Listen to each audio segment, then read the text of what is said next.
অবন্তী নগরী, যাকে আমরা আজ উজ্জয়িনী নামে চিনি। সেখানে দূষণ নামে এক রাক্ষস তার অত্যাচার ছড়িয়েছিল। দূষণ ব্রহ্মাজির কাছ থেকে অমরত্বের বর পেয়েছিলেন, যার কারণে তাকে কেউ হারাতে পারেনি।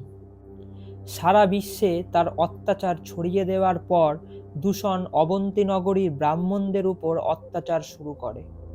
দূষণের নির্দেশে 4 রাক্ষস উজ্জয়নের চারদিকে চলে গেল বিপর্যয় সৃষ্টি করতে।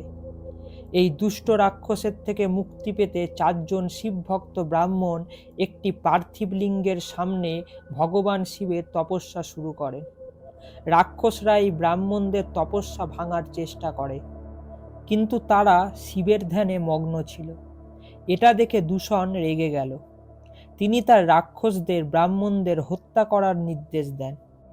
কিন্তু সেই রাক্ষসরা অস্ত্র তুলে নেওয়ার সাথে সাথে শিবের পার্থিব লিঙ্গের জায়গায় একটি বড় গর্ত তৈরি হয়। সেই গর্ত থেকে মহাদেব তার বিশাল মহাকাল রূপে আবির্ভূত হন। তিনি দূষণ ও তার রাক্ষসদের ধ্বংস করে দিলেন এবং তার বাহিনীকে পরাজিত করেন। তার ভক্তদের ওপর খুশি হয়ে মহাদেব তাদের বর চাইতে বললেন। ব্রাহ্মণরা মহাদেবকে সেখানে থাকার জন্য অনুরোধ করলেন, তার ভক্তদের কল্যাণের জন্য। মহাদেব তাদের ইচ্ছা মেনে নিলেন, আর সেই গর্তে তিনি মহাকালেশ্বর জ্যোতির্লিঙ্গের রূপে বিরাজমান হন। মহাকালেশ্বর জ্যোতির্লিঙ্গম হল একমাত্র জ্যোতির্লিঙ্গ যা দক্ষিণমুখী, বাকি সব জ্যোতির্লিঙ্গগুলি পূর্বমুখী। শুধু তাই নয়, মহাকালেশ্বর জ্যোতির্লিঙ্গের সঙ্গে জড়িয়ে আছে আরও অনেক রহস্য। মনে করা হয় মহাদেব হলেন উজ্জয়নের রাজা, তাই মহাকালেশ্বর জ্যোতির্লিঙ্গমের কাছে আর কোনো রাজা থাকতে পারে না। তাকে কেবল এটি দেখার অনুমতি দেয়া হয়। কেদারনাথ মন্দির। কথিত আছে পাণ্ডবরা এই মন্দিরটি তৈরি করেছিলেন। প্রচলিত বিশ্বাস অনুযায়ী মহাভারতের যুদ্ধে তাদের গুরু ও ভাইদের হত্যা করার পর পাণ্ডবরা নিজেদেরকে পাপী ভাবতে শুরু করেছিল। যুদ্ধের পর তারা বহু বছর হস্তিনাপুর শাসন করেছিল, কিন্তু বহু বছর কেটে যাওয়ার পরেও তাদের মন থেকে অপরাধবোধ ঝেড়ে ফেলতে পারেনি। তাই তারা তাদের সমস্যার সমাধান খুঁজতে ঋষি বেদব্যাসের কাছে গিয়েছিলেন। বেদব্যাস তাদের বলেছিলেন পাপ থেকে মুক্তি পেতে তাদেরকে ভগবান শিবের শরণে যেতে হবে। এরপর পাণ্ডবরা অভিমন্যুর পুত্র পরীক্ষিতের কাছে রাজ্য হস্তান্তর করেন। দ্রৌপদীর সাথে ভগবান শিবের সন্ধানে কাশীতে যান, কিন্তু কাশীতে ভগবান শিবকে না পেয়ে তারা কাশী ছেড়ে এদিক ওদিক ঘুরে বেড়াতে লাগলেন। পাণ্ডবরা যেখানেই মহাদেবের সন্ধানে যেতেন, মহাদেব তখনই অন্য কোথাও চলে যেতেন। অবশেষে মহাদেব উত্তরাখণ্ডের গুপ্তকাশীতে বসতি স্থাপন করেন। স্থানীয়রা মনে করেন পাণ্ডবরা যখন মহাদেবের সন্ধানে সেখানে পৌঁছায়, তখন মহাদেব তাদের কাছ থেকে আড়াল হওয়ার জন্য নিজে নন্দীর ছদ্মবেশ ধারণ করেন এবং গরুর পালে লুকিয়ে পড়েন। পাণ্ডবরা বহুদিন ধরে তাকে খুঁজতে লাগলেন। অবশেষে ভীম তাকে দেখতে পেলেন, কিন্তু পাণ্ডবদের তার দিকে আসতে দেখে নন্দীরূপে দাঁড়িয়ে থাকা ভগবান শিব মাটিতে প্রবেশ করতে শুরু করলেন। তাকে থামাতে ভীম তার পিঠের একটা অংশ চেপে ধরল। সেই অংশটি মাটির ওপর থেকে গেল। সেই অংশটি পিরামিড আকৃতির শিবলিঙ্গে পরিণত হয়। আজ বাবা কেদারনাথ মন্দিরে আমরা এই শিবলিঙ্গের পূজা করি।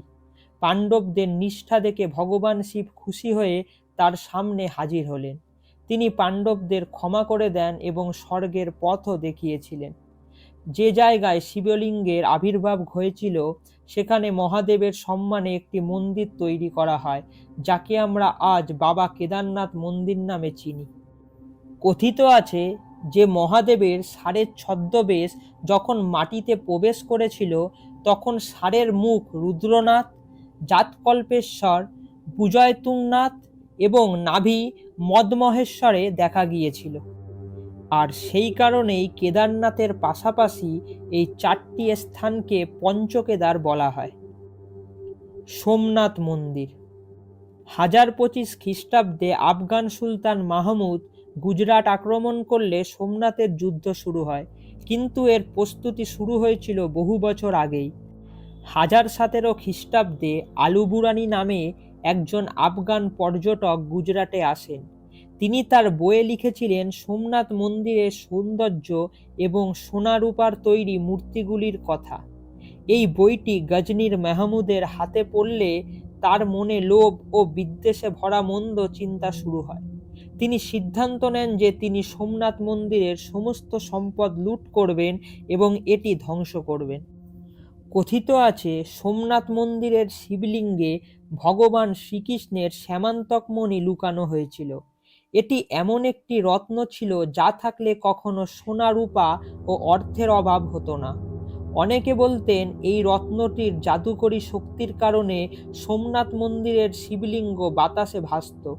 শ্যামান্তক মণির খবর গজনীর মাহমুদের কাছে পৌঁছাতেই সে তা পাওয়ার জন্য পাগল হয়ে গেল। মন্দিরে আক্রমণ করতেই সে সোজা চলে গেল গর্ভে। তিনি সিদ্ধান্ত নিয়েছিলেন যে তিনি শিবলিঙ্গ ভেঙে শ্যামান্তক মণিকে নিজের করে নেবে। কিন্তু বাতাসে ভাসমান শিবলিঙ্গ দেখে তার নিঃশ্বাস বন্ধ হয়ে যায়। তিনি শিবলিঙ্গের কাছে যেতে ভয় পান। তিনি তার সৈন্যদের শিবলিঙ্গের কাছে যাওয়ার আদেশ দেন। এরপরই একটি চমকপ্রদ ঘটনা সামনে আসে। শিবলিঙ্গের নিচের ও উপরের অংশে পাথরের মাঝে রাখা ছিল ভিন্ন ধরনের উপাদান, লোডস্টোন। এটি এমন একটি উপাদান যা একটি চৌম্বক ক্ষেত্র তৈরি করে উপরের দিকে এবং নিচের দিকে, আর এ কারণেই বাতাসে ভেসে উঠত শিবলিঙ্গ।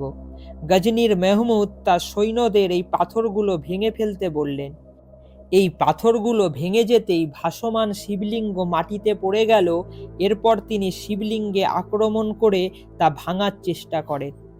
দরজার বড় সোনার চেন ভেঙে নিজের গুপ্তধনে যোগ করলেন। কথিত আছে গজনী মন্দিরের অনেক ভাঙা অংশ নিয়ে যায়। সোমনাথ মন্দিরের এই পবিত্র অংশগুলি থেকে তিনি একটি মসজিদের সিঁড়ি তৈরি করেছিলেন। সোমনাথের যুদ্ধে প্রায় 50,000 নিরীহ মানুষ প্রাণ হারায়। গজনীর মাহমুদ মন্দির থেকে সমস্ত গহনা ও সোনা লুট করে নিয়ে যায়। মন্দিরটি সম্পূর্ণভাবে ধ্বংস করার পর আগুন ধরিয়ে দেন। এই অগ্নিকাণ্ডে মন্দিরের পাশাপাশি হাজার হাজার মানুষ পুড়ে ছাই হয়ে যায়, যারা সোমনাথের মন্দিরকে বাঁচাতে আফগান সেনাদের সাথে যুদ্ধ করেছিলেন। কিছু সময় পরে গুজরাটের রাজা ভীম এবং মালওয়ার রাজা ভোজ সোমনাথ মন্দির মেরামত করেছিলেন, আর এই মন্দির তার হারানো গৌরব ফিরে পেয়েছিল। ত্রিম্বকেশ্বর মন্দির। প্রতি বছর লক্ষাধিক ভক্ত পাপমোচনের জন্য এখানে আসেন। যেহেতু এটি 12টি জ্যোতির্লিঙ্গের একটি, তাই এই মন্দিরটি হিন্দু ধর্মের একটি গুরুত্বপূর্ণ স্থান। তবে এই মন্দিরের সবচেয়ে বিশেষ জিনিস হলো এখানে স্থাপিত শিবলিঙ্গ। ত্রিম্বকেশ্বর মন্দিরে বিস্ময়কর শিবলিঙ্গ পৃথিবীর একমাত্র শিবলিঙ্গ যা মাটির ওপরে নয়, মাটির ভেতরে একটি ছোট গহ্বরে প্রতিষ্ঠিত। মন্দিরের মাঝখানে একটি ফাঁপা জায়গা রয়েছে, যেখানে 3টি ছোট শিবলিঙ্গ রয়েছে। প্রতিটি শিবলিঙ্গের একটি রূপ আছে, ব্রহ্মা, বিষ্ণু ও মহেশ্বর, আর এই কারণেই এই শিবলিঙ্গকে ত্রিম্বকেশ্বর বলা হয়। ত্রম্বক নামে 3 দেবতার প্রতীক, অর্থাৎ 3 দেবতার মিলন। শুধু তাই নয়, এই শিবলিঙ্গের সঙ্গে যুক্ত রয়েছে বহু প্রতীক। শিবলিঙ্গের 3টি চোখ, সূর্য, চন্দ্র এবং আগুনের প্রতীক। আর এই শিবলিঙ্গের আরাধনা শুধুমাত্র এক ঈশ্বরের নয়, বরং এটি 3টি দেবতার পূজার মতো। বিশ্বাস করা হয় যে এই মন্দির দর্শন করতে আসেন তিনি ত্রিদেবের আশীর্বাদে এই জগতের চক্র থেকে মুক্ত হয়ে যায় এবং সে মোক্ষ লাভ করে। মনে করা হয় যখন গঙ্গা এখানে আবির্ভূত হয়েছিল তখন তার প্রবাহ এত দ্রুত ছিল যে কেউ তার কাছে যেতে পারেনি, আর সে কারণেই তার প্রবাহকে ধীর করে দিতে ঋষি গৌতম নদীর তীরে কুশা নামক একটি ঘাস লাগিয়েছিলেন। এই স্থানটি কুশাবর্ত কুণ্ড নামে পরিচিত, যা এই মন্দিরে দক্ষিণ গঙ্গা অর্থাৎ গোদাবরীর প্রতীক।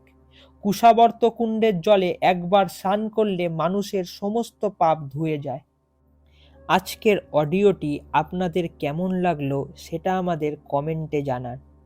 অডিওটি ভালো লাগলে লাইক ও শেয়ার করুন, আর এরকম আরও রহস্য ও কাহিনী জানতে অজানা রহস্যকে সাবস্ক্রাইব করুন।